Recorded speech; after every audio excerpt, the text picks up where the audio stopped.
আসসালামু আলাইকুম ওয়া রাহমাতুল্লাহি ওয়া বারাকাতুহু। আমরা কেউ যেন চিৎকার চেঁচামেচি না করি, এটা বগুড়ার বদনাম হবে। বগুড়ার বদনাম আমরা দেখতে চাই না যুবক ভাইরা, তাই না? আপনারা দেখতেই পাচ্ছেন যে এত ঠান্ডা বাহিরে, যে রাস্তায় কুয়াশায় অনেকে গাড়ি চালাতে পারছে না। আমরা গাড়ি খুবই স্লো চালিয়ে চালিয়ে এই অবধি এসেছি। কুয়াশার মধ্যে মানুষ খুব কষ্ট করে বসে আছে, বিশেষ করে আমার যুবক ভাইরা অনেকক্ষণ যাবত আমার জন্য অপেক্ষা করে বসে আছে। আমি সবার কাছে আবদার রাখবো, আজকের এই মাহফিলটা শুধু আজকেই হবে তা নয়। আজকের মাহফিলটা আগামীকাল পুরো বাংলাদেশে একটা ঐতিহাসিক মাহফিল হয়ে থেকে যাবে। আর এটার জন্য আপনাদের সার্বিক সহযোগিতা আমি আসিফ হুজুর কামনা করছি। একটাই আবদার, কোন প্রকার কোন আওয়াজ যেন ডানে বামে আমার কানে না আসে। এটা ছাড়া আমার আর কোন দাবি আমার প্রিয় শ্রোতা ভাইদের কাছে নেই। আবার চিৎকার করে কে? মানা করলাম না ভাই, চিৎকার না, ইশারা। যদি কোন দাবি থাকে, হুজুর অমুক জায়গা ঠিক করতে হবে, বসায় দেওয়া লাগবে, লিখিত আকারে দিবেন। চিৎকার চেঁচামেচি এটা তাফসীর মাহফিলের আদবের বাহিরে। প্রিয় ভাইরা আমার, আমি যেন আর কোন আওয়াজ না পাই। সালাম দিচ্ছি, জবাব দিবেন বগুড়ার সাউন্ডে, জবান খুলে, দিল খুলে। আসসালামু আলাইকুম ওয়া রাহমাতুল্লাহি ওয়া বারাকাতুহু। ইন্নাল হামদালিল্লাহ ইন্নাল হামদালিল্লাহ নাহমাদুহু ওয়া নাস্তাঈনুহু ওয়া নাস্তাগফিরুহু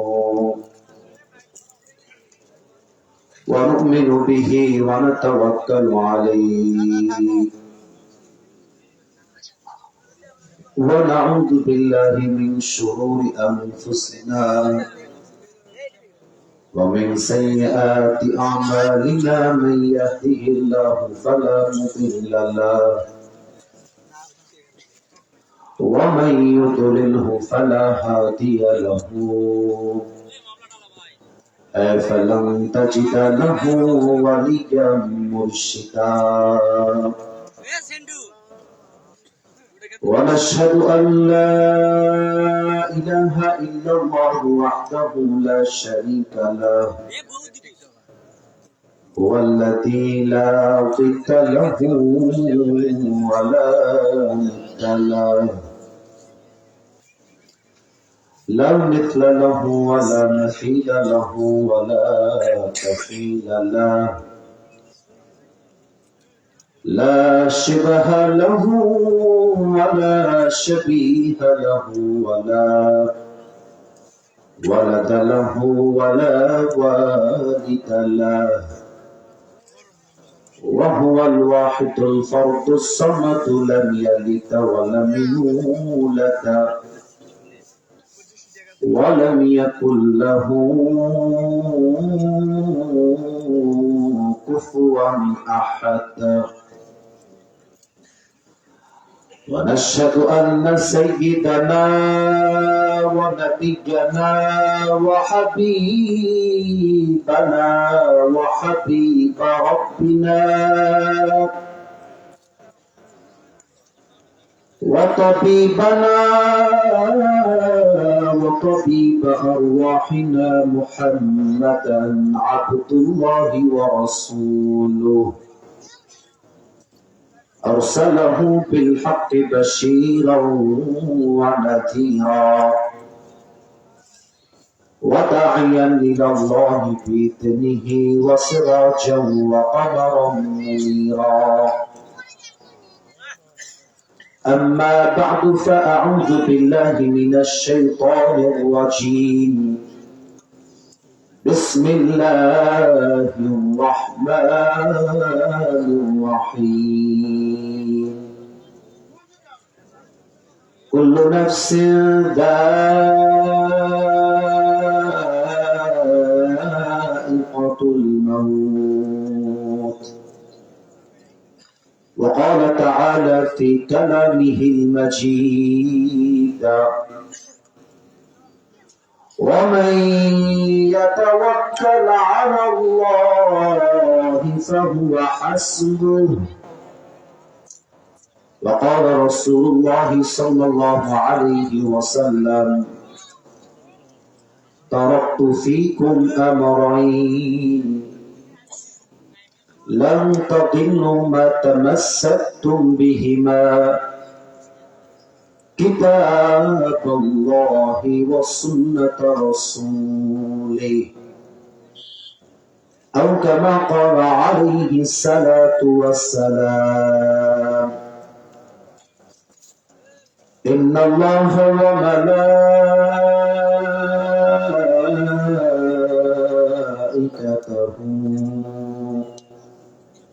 يصلون على النبي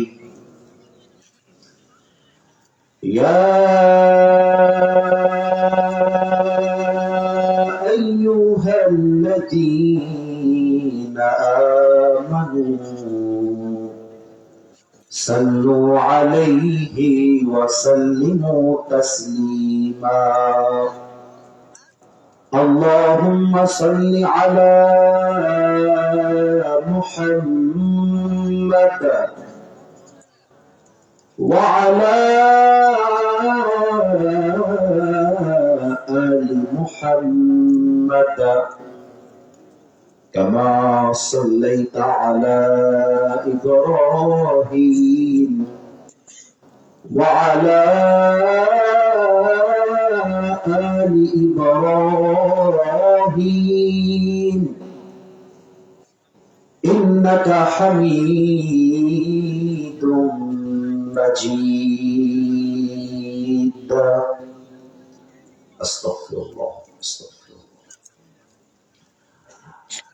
আমি খেয়াল করলাম যে ডানে এবং বামে একদম শেষ পর্যন্ত অনেক মানুষ দাঁড়িয়ে আছে। আমি চাইলে বসতে বলতে পারতাম, আমি বলি নাই, কারণ পেছনে যদি যায় সবাই তাহলে কুয়াশার জন্য কেউ আমাকে বেশি দেখতে পারবে না, তাই তারা ডানে বামে দাঁড়িয়ে আছে।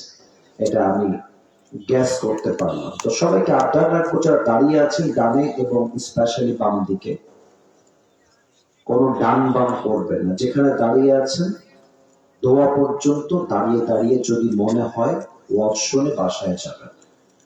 আর একটা কথা জিজ্ঞেস করতে চাই, আজকে সরাসরি আমাকে প্রথম দেখলেন কারা কারা, তারা একটু হাত তোলেন তো সবাই।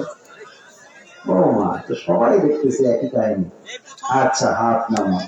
কিন্তু ফেসবুকে ইউটিউবে তো সবাই দেখেছেন নাকি? আচ্ছা, প্রিয় ভাইরা আমার, আপনাদের থানা তো শিবগঞ্জ থানা, তাই না ভাইজান? আমি কথা বলছি তো, এখন স্টপ। কথা বলার সময় কথা বলতে হয় না, কথা শুনতে হয়। আমাদের শিবগঞ্জের সুনাম হোক, বগুড়ার সুনাম হোক, এটা আমরা চাই না ভাইজান? আমার আজকে 2025 সালের বগুড়ার শেষ সফর আপনাদের এই মাহফিল দিয়ে শেষ হচ্ছে। আজকে এটা 25 সালের শেষ সফর। প্রবাদ বাক্য আছে যে শেষ ভালো যা সব ভালো তা, এটা প্রবাদ বাক্য আছে। তো আমি আমার আজকে বছরের শেষ মাহফিলের শেষটা ভালো চাই। আপনাদের ভালো ব্যবহার আমি আশা করি। ভালো ব্যবহার মানে একটাই চাওয়া, চুপচাপ চাতক পাখির মতো তাকিয়ে তাকিয়ে ওয়াজটা শুনবেন। আমি অতিরিক্ত রাতে যাবো না, আমার কমিটির সাথে ওয়াদা, আমি লম্বা রাত করতে চাই না এবং টাইমও বেঁধে দেওয়া আছে আমার পক্ষ থেকে। কিন্তু যা বলবো আমি আমার কলিজা দিয়ে বলবো, আপনারাও কলিজা দিয়ে শুনলেন, যাতে করে এটা আপনাদের জন্য এবং আমার জন্য হেদায়েতের ওয়াসিলা হিসেবে কাজ করতে পারে। বলেন সবাই ইনশাআল্লাহ। গোকুলপুর দক্ষিণ পাড়া জামিয়া মসজিদের উন্নতি প্রকল্পে আজকের এই বিশাল 18তম তাফসীরুল কোরআন মাহফিল। সভাপতি রয়েছেন জনাব আলহাজ মাওলানা মুহাম্মদ আনিসুর রহমান লিটন সাহেব, পেশ ইমাম, বাবারপাড়া কেন্দ্রীয় জামে মসজিদ, সোনাতলা, বগুড়া। উনি কি এসেছে?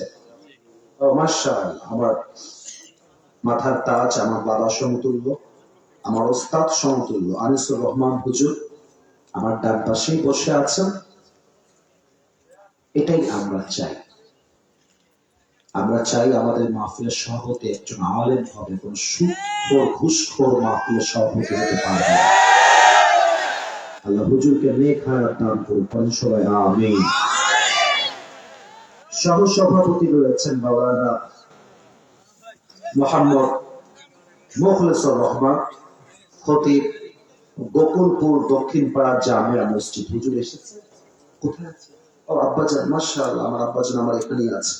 আমি দোয়া করি আমাদের খতিব সাহেবকে আল্লাহ তাআলা যেন ইসলামের সৈনিক ওমর ফারুক রাদিয়াল্লাহু তাআলা আনহুর মতো কবুল করে, সবাই আমিন।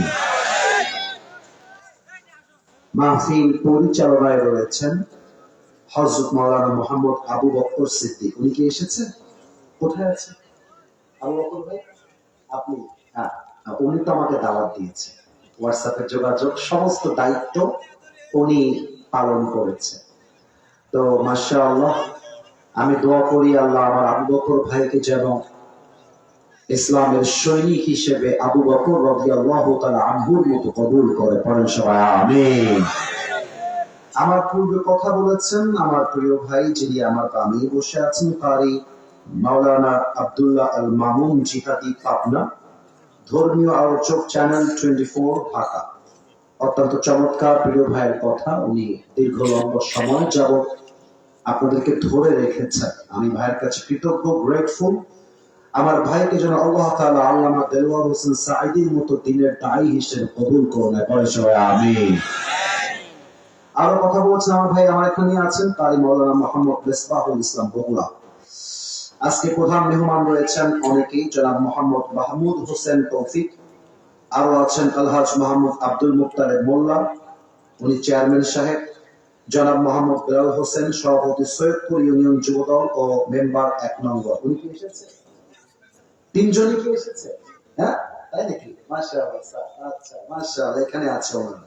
আমি দোয়া করি আল্লাহ ওনাদেরকে জাতির নেতৃত্ব দেওয়ার জন্য ইখলাসের সাথে কবুল করুন, সবাই আমিন। না, এভাবে আওয়াজ করো না, হ্যাঁ, যদি কোনো প্রবলেম হয় ইশারায় ইঙ্গিতে চাপায় আমি বলছি, তোমরা যারা দাঁড়িয়ে আছো স্টেপ ব্যাক, একটু পেছনে যাও, হালকা পেছনে, এই যে এদিকে। ওনাদের দেখতে সমস্যা হচ্ছিল তাই চিল্লাচ্ছে, এটা জায়েজ আছে, কিন্তু চেপে পড়ো না, উল্টে পড়ো না, সাইডে যাও। মাশাআল্লাহ, এবার ঠিক আছে, আর চেপো না। আসলে এটা অনেক নাম এখানে দেওয়া আছে, এত নাম আমরা করতে চাই না, গভীর রাত হয়ে গেছে। আমরা জাস্ট একটা দোয়া করব, দোয়া শেষ আমিন বলবেন, move on to the next, আমরা সামনের দিকে এগিয়ে যাব। আজকে এই মাহফিলকে বাস্তবায়ন করবার জন্য যারা দিনরাত পরিশ্রম করেছে, মাথার ঘাম পায়ে ফেলেছে, যারা অর্থ দিয়ে, শ্রম দিয়ে, সহযোগিতার হাত বাড়িয়ে দিয়েছে, আল্লাহ আজ যেমন আমরা সবাই এই কোরআনের বাগানে একসাথে বসতে পেরেছি, আল্লাহ তুমি জান্নাতুল ফেরদাউসে আমাদের সবাইকে একসাথে মেহমান হিসেবে কবুল করে নিন, সবাই আমিন। বগুড়া শিবগঞ্জবাসী কেমন আছেন আপনারা সবাই? আলহামদুলিল্লাহ ভাইজান, আমি অনেক ভালো আছি। বগুড়ার সাথে আমার একটা ভালো সম্পর্ক হয়ে গেছে। বগুড়ার মানুষ আল্লাহর রহমত আমাকে অনেক ভালোবাসে। ডেট বছরে করা যায় 150 থেকে 200, তার মধ্যে বগুড়ার থেকে কল আসে 500 থেকে 600, শুধু বগুড়া জেলার থেকে।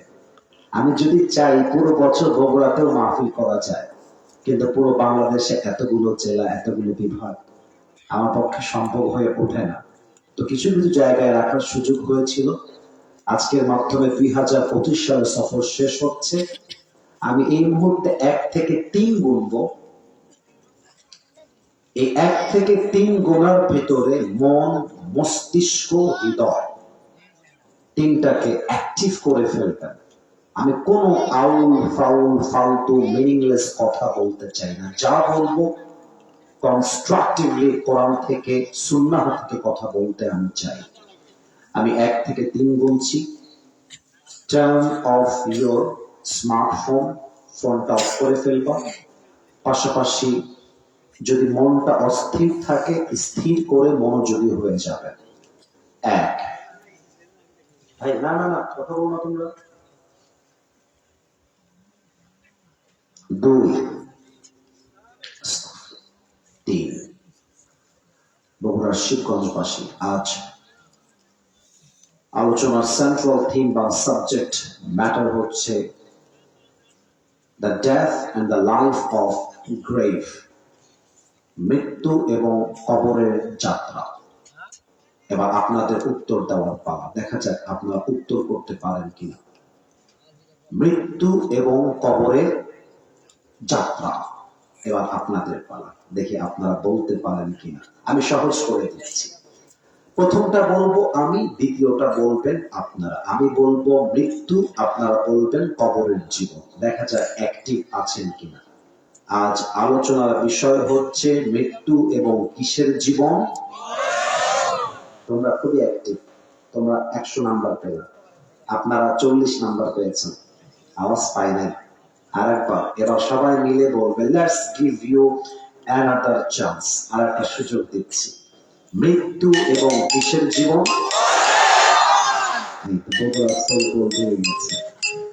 না না, বগুড়ার সোলপুর কথা বললে মাটি থরথর করে কাঁপে যুবক ভাইরা, সত্য বলছি। তোমরা খেয়াল করেছো কিনা আমি জানি না, বগুড়ার সোলপুরের কলিজা কিন্তু অনেক বড়, কাউকে তারা ভয় পায় না। তোমরা কথা বলবা যখন, কথার সাউন্ডে প্রমাণ হবে যে বগুড়ার সোলপুর কোন কাপুরুষের সন্তান নয়, সভ্যের পুরুষের সন্তান। আচ্ছা, লাস্ট আর একবার বলে সামনে এগিয়ে যায়। মৃত্যু এবং কিসের জীবন। আউযু বিল্লাহি মিনাশ শাইতানির রাজীম। কুল্লু নাফসিন যায়িকাতুল মাউত। Allah says in this ayah, everybody has to take the test of death. প্রতিটা নফসকে, প্রতিটা প্রাণীকে, প্রতিটা মানুষকে মৃত্যুর স্বাদ গ্রহণ করতে হবে। কেউ চাইলেও কোথাও পালিয়ে যেতে পারবে না। একটা প্রশ্ন করছি, যদি আপনার মেধা অ্যাক্টিভ থাকে তবে উত্তর দিবেন জবান খুলে, আর যদি পয়েন্ট না বোঝেন উত্তর দিতে পারবেন না, চুপচাপ বসে থাকতে হবে। এই জন্য পয়েন্টের কথাটা আগে বুঝে না। মনে করেন 2000 শুধুমাত্র ডানে প্রবলেম, এদিকে সামনে এভরিথিং ইজ ক্লিয়ার, সব ওকে আছে। আমি যেন আর একবার আপনাদের কোনো সাউন্ড না পাই, এটা ওয়ার্নিং না, হুমকি না। আপনাদের পায়ে হাত রেখে আপনাদের বড় ভাই হিসেবে আবদার রাখলাম, আওয়াজ করলেন না, এদেরকে বঞ্চিত করলেন না। এতগুলো মানুষ ঠান্ডার ভিতরে বসে আছে, আমি অনেক দূর থেকে এসেছি আজকে, দিনে আমাকে আর এক বিভাগে মাহফিল করতে হবে। কথা বললেন না, কথা বললেন। আগামীকাল কথার কথা, বগুড়া 1 আসন থেকে আমি আসিফ হুজুর এমপি পদপ্রার্থী হয়ে এমপির নির্বাচনে দাঁড়িয়ে গেলাম। কথার কথা,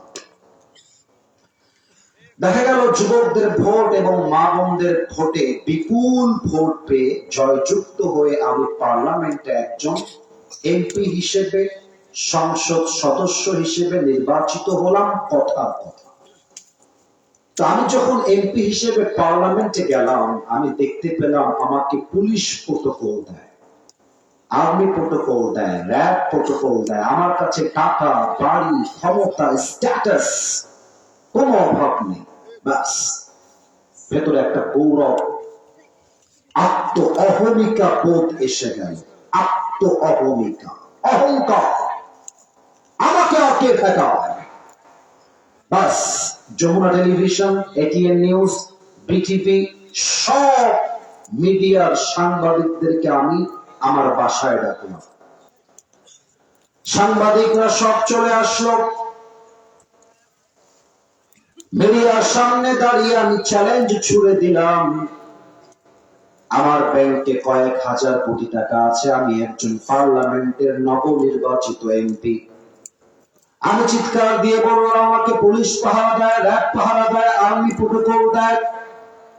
আমার চ্যালেঞ্জটা হলো, মাটির নিচে সুড়ঙ্গ ঘুরে আমি মৃত্যুর থেকে পালিয়ে যাব। মালাকুল মওত আমাকে চাইলেও পাকড়াও করতে পারবে না। এবার আপনাদের উত্তর দেওয়ার পালা। বগুড়াবাসী, আমার শিবগঞ্জবাসী উত্তর দিবেন সিংহের মতো গর্জন দিয়ে, টাকা দিয়ে, ক্ষমতা দিয়ে, এমপির পদ দিয়ে, পুলিশ দিয়ে, বিডিআর দিয়ে মালাকুল মওত থেকে পালিয়ে যাওয়া যায় নাকি? সূরাতুল জুমা ৮ নম্বর আয়াত, ২৮ নম্বর পারা, ১৩ নম্বর পৃষ্ঠা। আল্লাহ রাব্বুল আলামিন বলেন, কুল ইন্নাল মাউতাল্লাযী তাফিরুনা মিনহু ফাইন্নাহু মুলাকীকুম। ও নবী, আপনি বলেন, আপনার উম্মতরা কি মৃত্যু থেকে পালিয়ে যেতে চায় নাকি? আরেকটা আয়াত, সূরাতুন নিসা ৭৮ নম্বর আয়াত। আল্লাহ রাব্বুল আলামিন এবার আমাকে আপনাকে চ্যালেঞ্জ দিচ্ছে। এমপি হিসেবে আমি চ্যালেঞ্জ দিলাম, এবার আল্লাহ আমাদেরকে চ্যালেঞ্জ দিচ্ছে। আইনামা তাকুনু ইউদরিকুমুল মাউত ওয়ালাউ কুনতুম ফি বুরুজিন মুশাইয়াদা। আল্লাহ বলছেন, তুমি যদি মাটির নিচে সুড়ঙ্গ খুঁড়ে পালিয়ে যাও, পুরোটাই গ্লাস দিয়ে প্রোটেকশন দেওয়া, গ্লাসের ভিতরে সিসিটিভি ক্যামেরা চলছে, উপরে হেলিকপ্টার, ডানে পুলিশ, বামে বিডিআর, সামনে পেছনে সেনাবাহিনী আছে, প্রোটোকল দিচ্ছে, প্রোটেকশন দিচ্ছে। যদিও তুমি সুড়ঙ্গ খুঁড়ে পালিয়ে যাও, লাভ হবে না, লাভ হবে না। মরণ থেকে যতই পালাও, মরণ তোমায় নিবে ঘিরি। যদিও সুদূর আকাশ পানে, লুকাও সেথায় লাগিয়ে সিঁড়ি। মৃত্যুর সময় যখন চলে আসবে, আমাদের সবাইকে মালাকুল মওতের মাধ্যমে দুনিয়া থেকে তুলে নিবে একজন। বলেন সবাই, তিনি কে? রবের নামটা এত আস্তে বললে হয় না, বলেন সবাই আওয়াজ দিয়ে, তিনি কে? আপনাদের বগুড়া শহরে আজকে আমি ছিলাম বহুদিন পরে। বগুড়া শহরে কখন থাকা হয় না, খুবই কম। আজকে থাকার সুযোগ হয়েছে। আমি একটা জিনিস হিসাব মিলাইলাম আজকে বগুড়া শহরে এসে। রাগ করবেন না এই কথা শুনে কেউ। বাবা, আমি নিজেও একজন গরিব ঘরের ছেলে। আমার জন্ম হয়েছে টিনের বাসায়, মাটির বাসায়। অহংকারের কি আছে রে ভাই? সোজা কথা, সাপটা কথা, একদম মনের কথা। আমি খেয়াল করলাম, বগুড়া শহরের একদিকে বিশাল লম্বা লম্বা উঁচু উঁচু বাড়ি, তারই পাশে ছোট্ট একটা বস্তির ভিতরে কুড়ে একটা ঘর। বাচ্চারা শুয়ে আছে, খাবার নাই, ৩ বেলা রান্না হয় না, ১ বেলা আগুন জ্বলে। এমন বাসা, ৩ ফুটা হয়ে পানি পড়ে বৃষ্টির ভেতরে। অথচ পাশেই আছে 5 স্টার হোটেল। গ্রামের মানুষ, আপনারা আমার কথা আরো ভালো বুঝবেন, মুরব্বীরা বিশেষ করে আমার এই কথা আরো ভালো বুঝবে। দেখবেন গ্রামে কিছু লোক আছে, হঠাৎ করে বড় লোক হয়ে গেছে, হঠাৎ করে সন্তান টাকার মালিক হয়ে গিয়েছে, বাপের বাড়ি হয়ে গেছে, গ্রামে একটা বিল্ডিং তুলে ফেলেছে, ভিআইপি একটা বাড়ি হয়ে গেছে। টাকার দাপট, বাড়ির দাপট এত বেশি হয়ে যায়, রাস্তায় যদি কোনো রিক্সাওয়ালা, ভ্যান চালক তাকে সালাম দেয়, অহংকার আর দাপটের চোটে ভ্যানওয়ালার সালামের জবাবটা পর্যন্ত নিতে চায় না।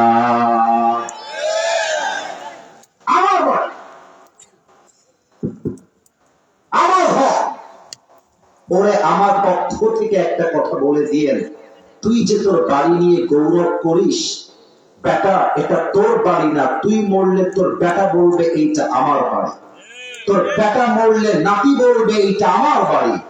আসলে এই বাড়ির মালিক আমি আপনি নই, আসলে এই বাড়ির মালিক একজন। বলেন সবাই, তিনি কে? পরের জায়গা পরের জমি ঘর বানায় আমি রই, আমি তো সেই ঘরের মালিক নই। আপনারা গাইতে লজ্জা পাইলেন? আরে কিসের লজ্জা? আমরা তো ভাই ভাই, আমাদের সম্পর্ক ব্লাডের সম্পর্ক। আল মুসলিম আখুল মুসলিম। আমার তো মনে হয় আমার যুবকরা আমাকে কলিজা দিয়ে ভালোবাসে এই মাহফিলে, তাই না? বলো একটা লাইন যদি পারো আমার সাথে গাও, একসাথে গাও। পরের জায়গা পরের জমি, আমি তো সেই ঘরের মালিক নই। আর পরের জায়গা পরের জমি, আমি তো সেই ঘরের মালিক নই। ঘরের মালিকে সেই ঘরখানা যার জমিদারি, আমি পাই না তাহার হুকুম জারি, আমি পাই না জমিদারের দেখা, আমি পাই না জমিদারের দেখা। মনের দুঃখ কারে কই, আমি তো সেই ঘরের মালিক নই। পরের জায়গা পরের জমি ঘর বানায় আমি রই, আমি তো সেই ঘরের মালিক নই। ঠিক কিনা বলো? আমি আমার চশমাটা খুললাম, আমার চোখের দিকে সবাই একটা পলক, সবাই থাকে। চোখ দেখানো উদ্দেশ্য নয়, উদ্দেশ্য একটা মহৎ উদ্দেশ্য। এই মুহূর্তে এই চোখটা 5 সেকেন্ডের জন্য সবাইকে বন্ধ করতে হবে, আমি সহ। কিন্তু কেন বন্ধ করবেন? Let me explain first. আমি আগে ব্যাখ্যা করছি কেন চোখ বন্ধ করবেন। প্রথম কারণ, প্রত্যেকটা মুরব্বী, প্রত্যেকটা যুবক, প্রত্যেকটা মা বোন চোখ বন্ধ করে প্রথমে একটা কথা ভাববেন, আগামীকাল ফজরের নামাজের পরে এই মাঠে আপনার জানাজার নামাজ হতে পারে। এই হতে পারে না কি পারে না? বলো না, বলো। আমি কি খুব অসম্ভব কথা বলেছি? খুব সুন্দর উত্তর দিয়েছো তোমরা। এটা ভাববেন। 2 নাম্বার ভাববেন, চোখ বন্ধ করেছে আমি 3.5 হাত মাটির কবরে সাদা কাপড়ে প্যাকেট হয়ে শুয়ে আছি। এই 2টা অনুভূতি, চোখটা বন্ধ করবেন, আমি 1 থেকে 5 করব। এই অনুভূতি থেকে কেউ যেন বাহিরের কোন চিন্তা না করে। আমার চোখ বন্ধ হয়ে গেল। মেহেরবানি করে আমার আপনার সবাই ক্লোজ ইউর আইস, চোখটা প্লিজ বন্ধ করেন। এটা আমার আদেশ নয়, আমার আবদার, আমার অনুরোধ। আমার বিশ্বাস সবার চোখ বন্ধ হয়ে গেছে। স্টেজ এবং আমার সামনে যারা বসে আছেন, চোখ যদি বন্ধ হয়ে যায়, put your head down a little bit, মাথাটা হালকা নিচু করবে, হালকা মাথাটা। আশা রাখবো সবার মাথা নিচু হয়ে গেছে। তারা যদি আমাকে ভালোবাসে, ইসলামকে ভালোবাসে। আমি 1 থেকে 5 বলছি। 1, আল্লাহ আল্লাহ, 2, 3,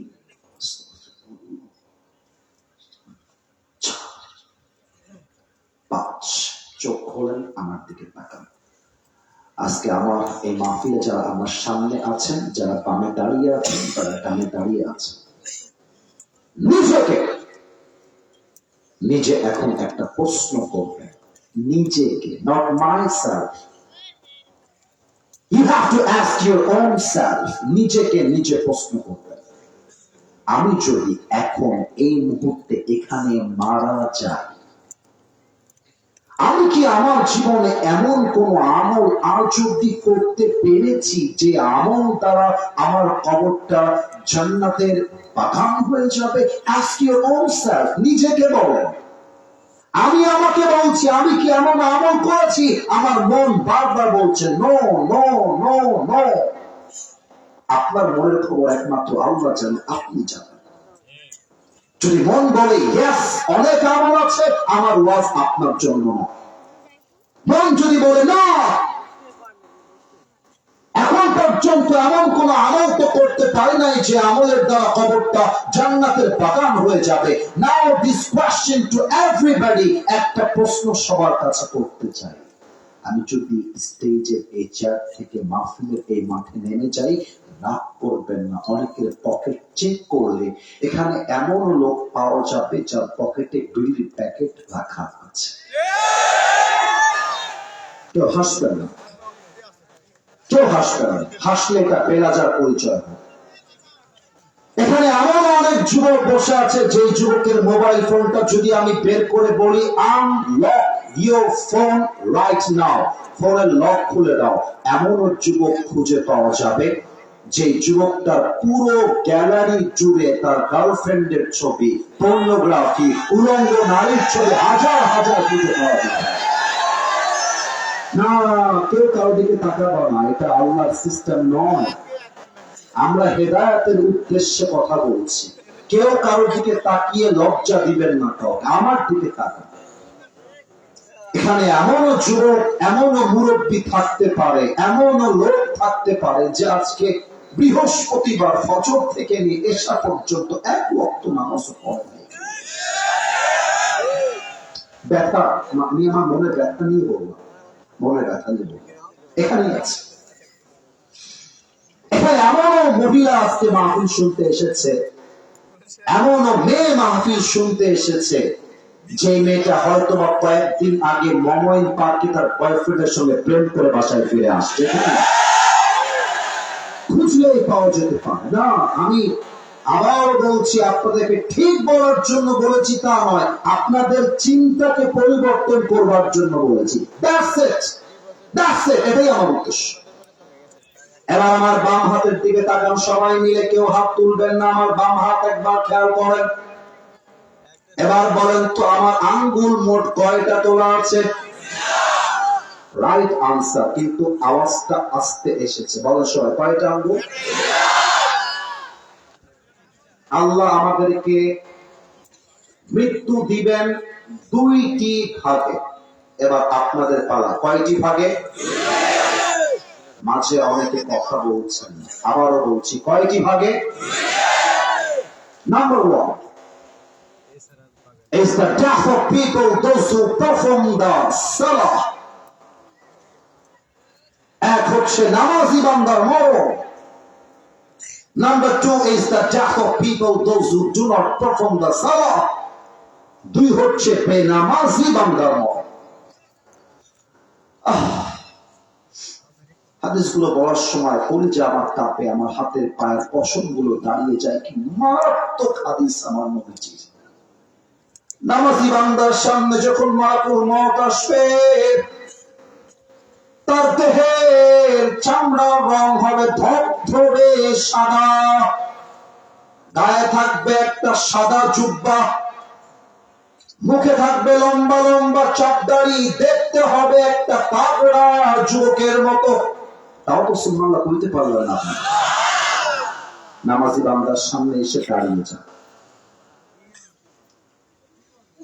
এসে বলবে, ইয়া আইয়ুহান নাফসুল মুতমাইন্না উখরুজি ইলা মাগফিরাতিল্লাহি ওয়া রিজওয়ানি। হে নামাজি বান্দা, বের হয়ে আসো। নামাজি বান্দা বলবে, বের হব তো কোথায়? বের হব কোথায়? আমার ঠিকানা। মালাকুল মউত বলবে, আল্লাহর জান্নাত তোমার অপেক্ষায় আছে, সেই জান্নাতই তোমার আসল ঠিকানা। না, এত আস্তে বগুড়ার লোক সুবহানাল্লাহ কইতে পারে না। বলেন আরেকবার। না, এটা বগুড়ার সাউন্ড হইতে পারে না। আরেকবার বলেন। এবার আমার হাতের দিকে তাকান, এই কাগজটা কি দেখা যায় নাকি যায় না?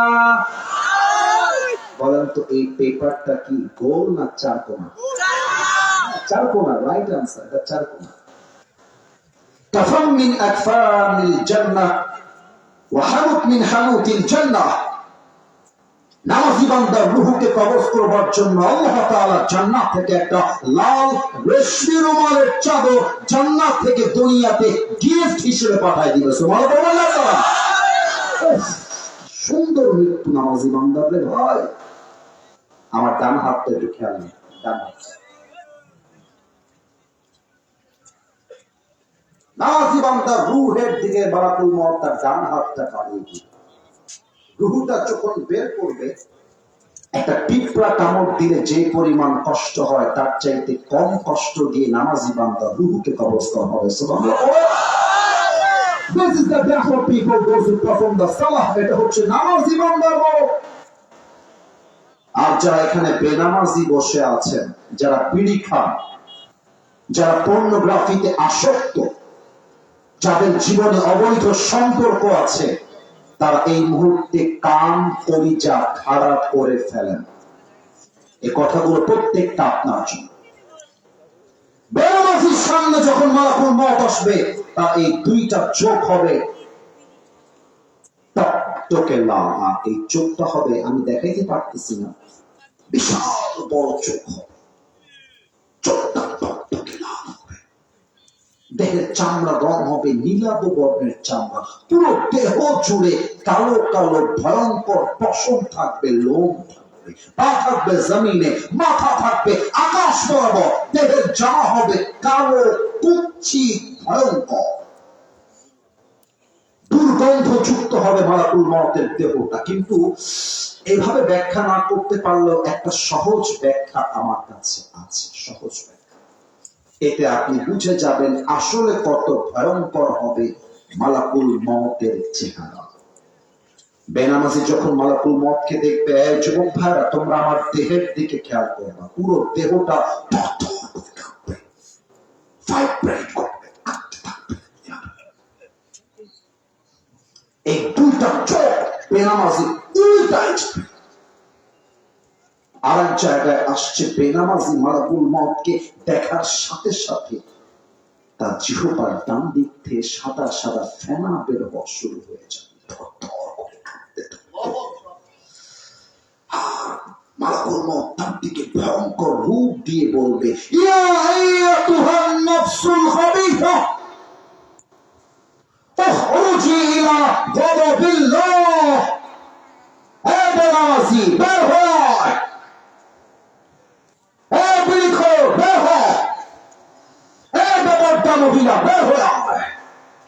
একটা ধমক দেওয়ার সাথে সাথে রূপটা ছিঁড়ে বের হবে। আমার বাম হাতটা, মুরব্বী আমার যুবক ভাইরা আমার বাম হাত খেয়াল করবো, বেনামাজি রূহের দিকে মালাকুল মওতটা ডান হাতটা পেছনে এভাবে স্টেপ ব্যাক, একদম পেছনে, এখান থেকে নিয়ে বেনামাজি রূহের দিকে মালাকুল মওত একটা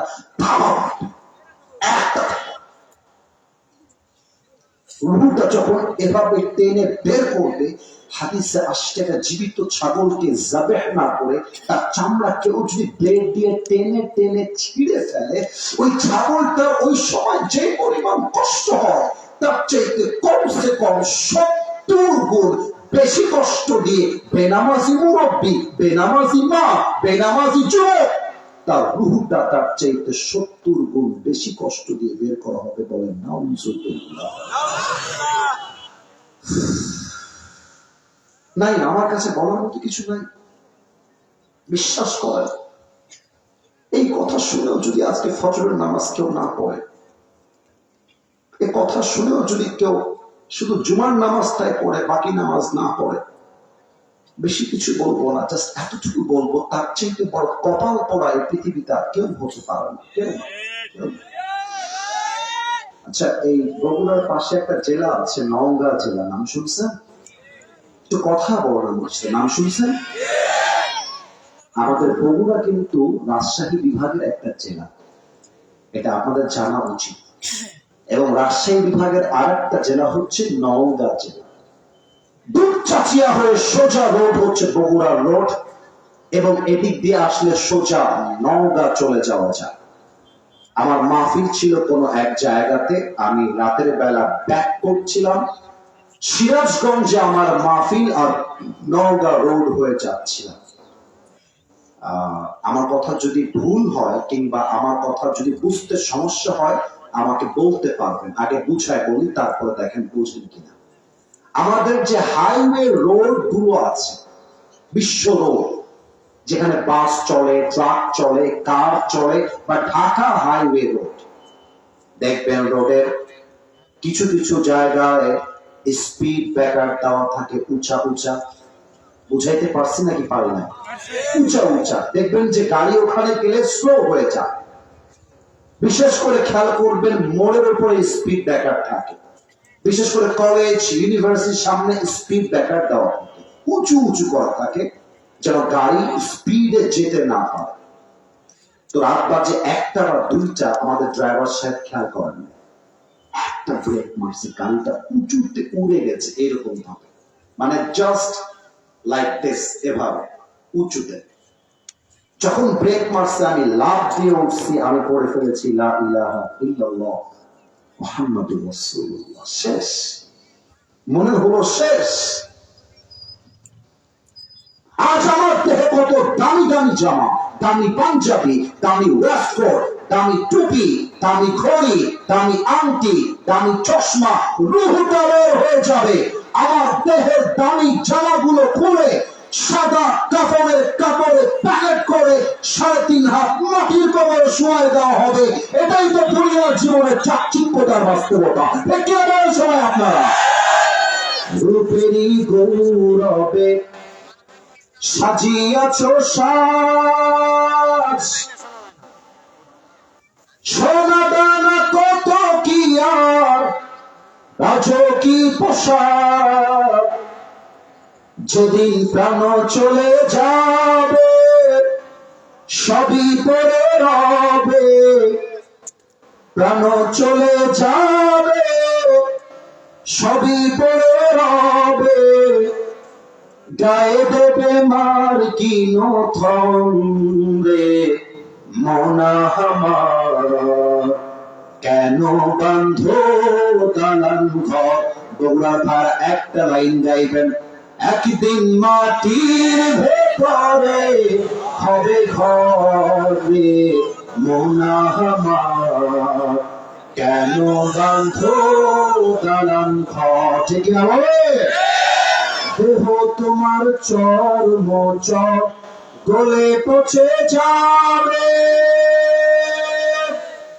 শিরার উপর শিরাগুলি ছিন্ন ভিন্ন হবে, মঞ্জমিরু দণ্ড সবই হবে খণ্ড খণ্ড, মঞ্জমিরু দণ্ড সবই হবে খণ্ড খণ্ড, পরে রবে মাটির উপরে মনা আমার, কেন বান্ধ দালান ঘর।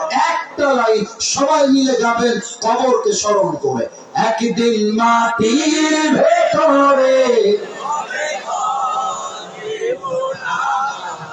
কেন বান্ধ দালান ঘর। ঠিক কিনা বলে? একজন যুবককে খেয়াল করলাম, এই মাঝখান দিয়ে এই পাশ দিয়ে পালায় গেল, আমি দেখেও কিছু বললাম না। I was patient, ধৈর্যশীল হওয়ার ট্রাই করেছি। কেউ যদি আমার দোয়ার আগে উঠে যায়, ও জীবনও বউ পাবে না।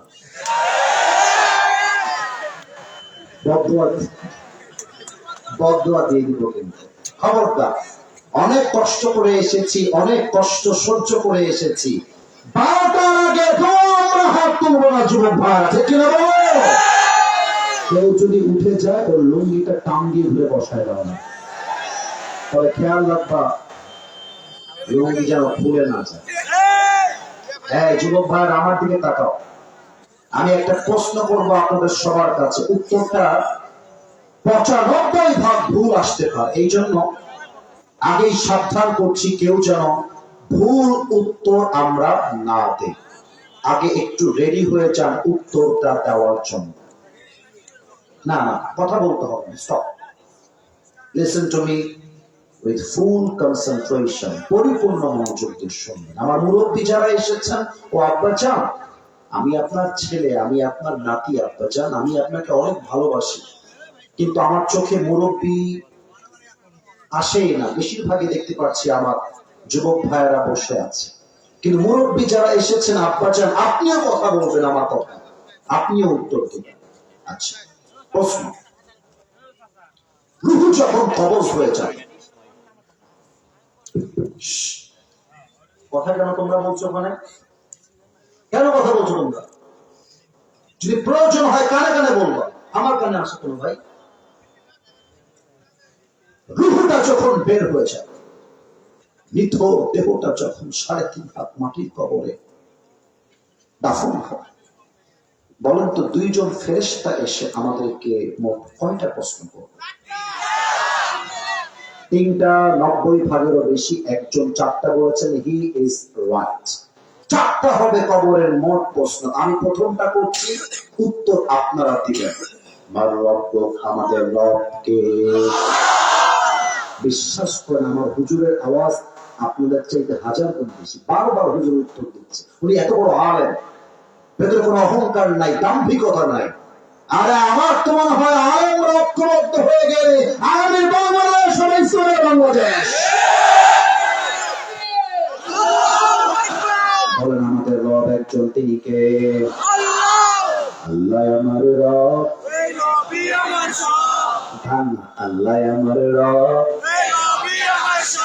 দমে দমে কোন মনে তারি অনুভব, তোমার দুনিয়াতে আমি যেদিকে তাকাই, অথই আমাতে ডুবে আছি সবাই।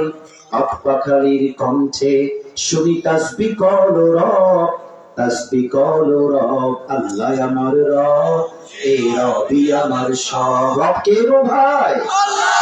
একটু আল্লাহর নামটা জোরে নেওয়া যায় না? শিবগঞ্জবাসী বলেন আমাদের রবকে। 2 নাম্বার প্রশ্ন করার আগে আমার দিকে তাকায় বলেন তো, এইটা আমার মুখে কালো কালো লম্বা লম্বা কি নাম? লজ্জা পান কেন? বলেন এটার নাম কি রে ভাই? আমার ভাইয়ের দাড়ি আছে, আমার আব্বা জানেরও দাড়ি আছে, অনেকের দাড়ি স্টেজে আছে। একটু পাম দিবেন না, যা বলবেন जो भी कहना है दिल से कहना है, किसी को खुश करने के लिए कहना नहीं है मेरे दोस्त। যা আছে মনে তাই বলবেন আপনারা আমাকে। আমি যে দাড়িটা রেখেছি, বগুড়াবাসী, শিবগঞ্জবাসী, আমাকে দাড়িতে কি আনস্মার্ট লাগতেছে? মানে শোনা নেই, আনস্মার্ট লাগতেছে? আমি যে নবীকে ভালোবেসে চাপ দাড়ি রেখেছি, আমাকে খ্যাত লাগতেছে? অনেক মেয়ে আছে দেখবা, যুবকদের মুখে দাড়ি দেখলে গায়ের মধ্যে চালা পোড়া চুলকানি শুরু হয়ে যায়। আছে, অনেক মেয়ে আছে। যখন বিয়ের সময় আসবে তখন বুঝবা কত দামে কত চায়। এক মেয়ের কাছে মনে পড়ে গেল কথা বলতে গিয়ে, বলা যায় নাকি যায় না? পারমিশন আছে সবার? এক যুবক বিয়ে করতে গেছে, পাত্রী দেখতে গেছে বিয়ের জন্য। মেয়ে জাস্ট লুকিং লাইক আ ওয়াও, সুন্দর। ওরে বাবা, তোর বিয়ে আগে হবে, সমস্যা নেই। তো মেয়েটা দেখতে অনেক সুন্দরী। যুবকটা মাকে বলছে, মা লড়কি তো মুঝে পছন্দ है, अगर शादी करना है तो इससे ही मैं करूंगा। ভালো না? তো যাই হোক, বিয়ে শাদীর কথাবার্তা আগায় গেছে, মেয়েও মুচকি হাসি দিয়েছে, পছন্দ হয়ে গেছে। মোটামুটি একটা হয়ে যাবে যাবে যাবে যাবে ভাব। কথা কি বোঝা যায়? দেখেছেন বিয়ের কথা বলতে যুবকরা কত খুশি হয়ে গেছে। এরা তো বিয়ে হয়ে গেলে আরো বেশি খুশি হয়ে যাবে। আমি আমার বগুড়ার মাহফিলে বলেছিলাম, এই শীতকালে কম্বল দিয়ে শীত দূর হবে না, ল্যাপ দিয়ে হবে না। এই কুয়াশার ভেতরে আমার শীত দূর করবে আমার বউ ছাড়া আমার কেউ নয়। সংগ্রাম, বিয়ের সংগ্রাম, সংগ্রাম, চরিত্র রক্ষার সংগ্রাম, সংগ্রাম, গার্লফ্রেন্ডকে ব্রেকআপ করে বউ ধরবার সংগ্রাম। যুবকটা মোটামুটি মেয়েকে পছন্দ করেই ফেলেছে। তো যখন বিয়ের কথা বলে বের হয়ে যাবে বাড়ি থেকে, মেয়েটা বলছে, আমি কি একটু আপনার সাথে কথা বলতে পারি ভাইয়া? কথা বলা যাবে? মেয়েদের ঢং যেমন হয় আর কি। আরে ভাইয়া থেকেই তো ছাইয়া হয়, তাই না? তো যুবকটা বলছে, হয়তো বা ভালো কোনো বিষয়ে কথা বলবে, ফিউচার প্ল্যান নিয়ে কথা বলবে, এরকম কিছু একটা হবে। তো যুবকটা মেয়ের কথায় সাই দিয়ে বলছে, মা তাহলে তুমি এক কাজ করো, তুমি একটু সাইডে যাও, আমি দেখি আমার এই বিয়ের পাত্রী আমাকে কি বলে। তো যুবকটা একটু সাইডে আসছে। মেয়েটা বলছে, ভাইয়া ইফ ইউ ডোন্ট মাইন্ড, একটা কথা বলবো, প্লিজ রাগ করবেন না। তো ছেলেটা বলছে, বলেন না, কি বলতে চান? বলছে, আপনি যে এই মুখে চাপদারিটা রেখেছেন, আমার মনে হয় এটা ক্লিন শেভ করলে আপনাকে সুন্দর লাগবে। নাউজুবিল্লাহ বলতে যুবকের এই কথাটা কলিজায় গিয়ে লাগছে, বলছে ছি ছি ছি, এতক্ষণ যাবৎ কি ভাবলাম আর কি বের হলো। তো যুবকটা ঠান্ডা মাথায় বলছে, what is your problem, I mean what's the problem with it, এই দাড়ি নিয়ে আপনার সমস্যাটা কোথায়? তো মেয়েটা বলছে, দাড়িতে কেমন যেন আপনাকে চা চা চা চা লাগে, চা চা চা চা লাগে। তো দাড়িটা কেটে ফেললে you look very very young, very smart, very handsome than before, আগের চাইতে সুন্দর লাগবে আপনাকে দেখতে। যুবকটা কাট্টু কাট উত্তর দিয়েছে। যুবকটা বলছে, আমি আমার নবীকে কলিজা দিয়ে ভালোবাসি, আমার নবীর জন্য আমি এই দাড়ি রেখেছি। আপনার মতো সুন্দরী মেয়ে 1 কোটি আর দিকে, আমার নবীর দাড়ি আর দিকে। আমার জীবন থাকতে করমের জন্য আমার দাড়িতে আমি খুন ঠেকাইতে পারবো না। আমি তো আমার মাঝে বলি, তোমরা তো হেসে দিবা বললেই তাও বলতেছি, যেই মেয়েদের দাড়িওয়ালা পছন্দ হয় না তাদের জন্য বিডিএস এর হিজড়া ছাড়া যে মেয়ে আমাকে দাড়ির জন্য বিয়ে করতে চায় না সে তো আমার বাড়ির বউ হওয়ার যোগ্যতাই রাখে না, আর যে আমাকে দাড়ির জন্য বিয়ে করতে চায় সেই তো আমার বাড়ির বউ হওয়ার যোগ্যতা রাখে। এবার বলেন তো, আমার নবীর মুখে লম্বা লম্বা চাপ দাড়ি ছিল নাকি ছিল না? আসতে বললেন কেন? বলেন সবাই ছিল নাকি ছিল না? আমার নবী ছিলেন দাড়িওয়ালা যুবক, আমার নবী ছিলেন বীর পুরুষ যুবক। আমার নবীকে দাড়ি রাখার পরে বলেন তো, আমার নবীর মতো সুন্দর কি এই তল্লাতে দ্বিতীয় আর কেউ কি হতে পারে? চাঁদের চেয়ে সুন্দর তুমি, নবী আমার কামলিওয়ালা, দো জাহানের বাদশাহ তুমি, প্যারা নবী সাল্লে আলা, দো জাহানের বাদশাহ তুমি, প্যারা নবী সাল্লে আলা, চাঁদের চেয়ে সুন্দর তুমি, নবী আমার কামলিওয়ালা। সুবহানাল্লাহ পড়বেন না পারিয়া? তবে একটা কথা বলতে ভুলে গেছিলাম, যা এই মুহূর্তে বলতে চাই। Can you see this paper? এই কাগজটা কি দেখা যায়? যুবকরা খুবই স্মার্ট, তোমরা উত্তর আসতে গেলে কেন ইয়াস নাকি নো? দেখা যায়। আচ্ছা, বগুড়ার একটা বড় কলেজ আছে না, এই যে আজিজুল হক কলেজ, তাই না? 1 ঘন্টা। আচ্ছা, ওটা কোথায় এটা উদ্দেশ্য নয়, আগে হাদিসটা বোঝাতে চাই। That's it. মনে করেন আগামীকাল সকালবেলা শুক্রবার, আমি কথা বলছি, কথা হবে সকাল 10টায় আমার পরীক্ষা আছে আজিজুল হক কলেজে। সকাল কয়টা যুবক হয় না, যুবক মুরব্বী সবাই মিলে সকাল কয়টা? মাঝে মাঝে এমন হয় না যে সারা বছর পড়াশোনার কোনো খবর নাই, পরীক্ষার আগের দিন বই খুলে দেখছি পুরোটাই অন্ধকার, কিছুই নাই। সারা বছর প্রেম, মেসেঞ্জার, ফেসবুক, আড্ডা, এক কথায় গাঞ্জা খাইছে পুরো বছর। পরীক্ষার আগের দিন বিশাল বড় বাস রেডি হয়ে আছে, আরে কি যে হবে কালকে আমার। তো মনে করেন আমিও সেই লেভেলের একজন ছেলে যার পুরো বছর পড়ালেখার নাম নাই, পরীক্ষার আগের দিন বইটা নিয়ে বসে গেছি, subjection book. Let's repeat again, subjection বুক। আমি পড়তেছি বাংলাদেশের রাজধানীর নাম কি? ঢাকা। মুখস্থ করছি, যদিও আপনারা হাসছেন, একটু পরে বুঝবেন যে এই কথাটা কত দামি কথা, একটু পরেই বুঝবেন। 2 নাম্বার পড়তেছি, বাংলাদেশের সবচেয়ে বড় সমুদ্র সৈকত কোথায়? কক্সবাজার, কক্সবাজার, কক্সবাজার। ব্রেন দিয়ে পড়লাম, ব্রেন দিয়ে মুখস্থ করলাম।